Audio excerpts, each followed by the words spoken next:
నమస్కారం, నేను మీ డీటా. ఈరోజు మన నెక్స్ట్ కంటెస్టెంట్ ఎవరో చూసేద్దాం. దివ్య. ఈమె బయట బాగానే ఉంటుంది. నెక్స్ట్ వచ్చేసి డెమాన్ పవన్. ఈయన సూపర్ స్మార్ట్, కానీ ఎవరైనా ఎదురు తిరిగితే బంబడుతుంది. 9th participant కల్కక్క. సో ఈమె వస్తే రాములమ్మలా ఆడుతుంది అనుకుంటూ.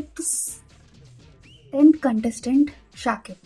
సో స్టార్టింగ్లో రాగానే సోహెల్లా ఒక డూప్ దొరికాడు. సూపర్ ఎంటర్టైన్మెంట్ అనుకున్న 2 ఓట్లు కూడా వేసా, బట్ మొత్తం వేస్ట్. బ్రో, మర్యాద రామన్నలో సునీల్ కన్నా దారుణంగా ఉన్నావే నువ్వు, అమాయకంగా. 11th కంటెస్టెంట్ మా శ్రేయ. 19 years అమ్మాయి ఇక్కడి వరకు రావడం నిజంగా గ్రేట్, కానీ మెచ్యూరిటీ ఉందనుకుని ఇమ్మెచ్యూర్గా బిహేవ్ చేస్తుంది. అండ్ ఫుల్ ఆన్ సపోర్ట్ ఉంటే తప్ప ముందుకు వెళ్ళలేదు. సో ఈ ఇయర్ కాకుండా నెక్స్ట్ ఇయర్, ఆ తర్వాత డెవలప్ చేసుకొని వస్తే best. 12th participant dahlia. So ఈమె స్ట్రాంగ్ ఆడుతుంది, ఫుల్ ఆన్ ఆడుతుంది అనుకుంటే బొంగుమూత పెట్టుకుని బ్లాంక్ ఫేస్ వేసుకుని ఏంటక్క అది. సో ఇదండి లిస్ట్. ఇంకెవరైనా ఉన్నారా? ఓ అనుష. వైసా ఫేక్ తమాషా దేక్. చూడు అలానే చూడు స్క్రీన్కి.